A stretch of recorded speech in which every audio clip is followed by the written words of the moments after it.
Good morning, class. Welcome to economics class. Today we'll start with money supply. Earlier we had done what is money. So in today's chapter we'll start with money supply. What is money supply? So you can see here, money supply refers to total volume of money held by public at a particular time in an economy. So whatever money is held by public. So what is public here? So in this para, public means the money utilizing sector. Public means the money utilizing sector, that is the people, and not the money creating sector, that is RBI or commercial banks.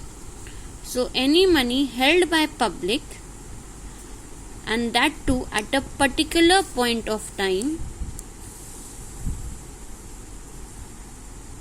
So particular point of time, this signifies that money supply is a stock concept, not a flow concept. It is talking about a particular point of time in an economy. So money supply refers to total volume of money held by public at a particular point of time in the economy. Keep in mind, what is public? It does not include banks or commercial banks or government or RBI, because they are sources of money supply. They are creators of money supply. You only include public, that is the money utilizing people who are using up the money. And then another point you have to keep in mind, that it is a stock concept. It relates to a particular point of time. So earlier than 1977, only one measure of money supply was there, that was M1. But after 1977, RBI recognized four more alternatives of money supply.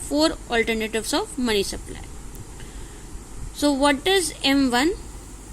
M1 you can see here. It is, C means cash with the public. That can be currency or coins. So cash with the public plus demand deposits with bank and other deposits with RBI.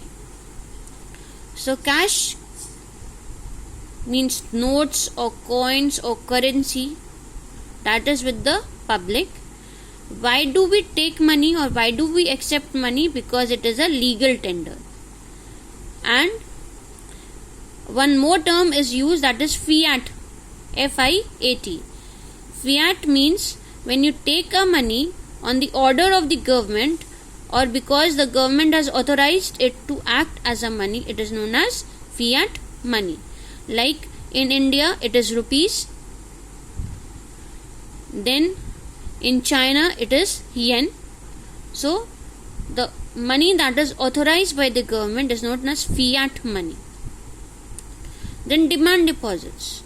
Demand deposits means when you keep the money with a bank in your saving account and you withdraw when you demand, and the bank gives it to you on demand, it is known as demand deposits.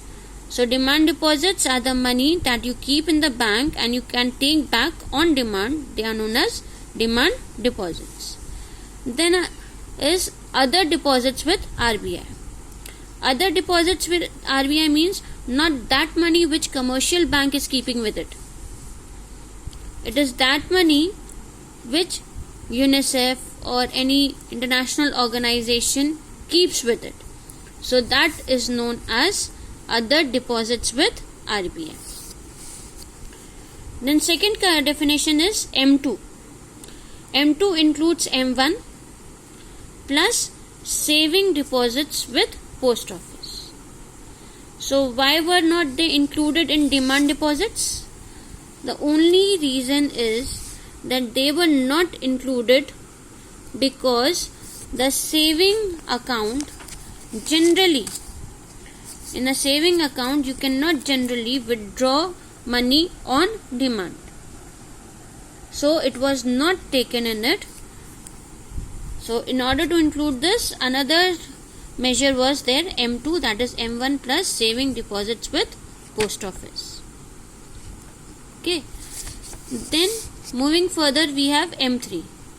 M3 includes M1, that is cash plus demand deposits with other deposits with RBI, and net time deposits. What are net time deposits? Time deposits are those deposits which you keep in a bank but you cannot withdraw.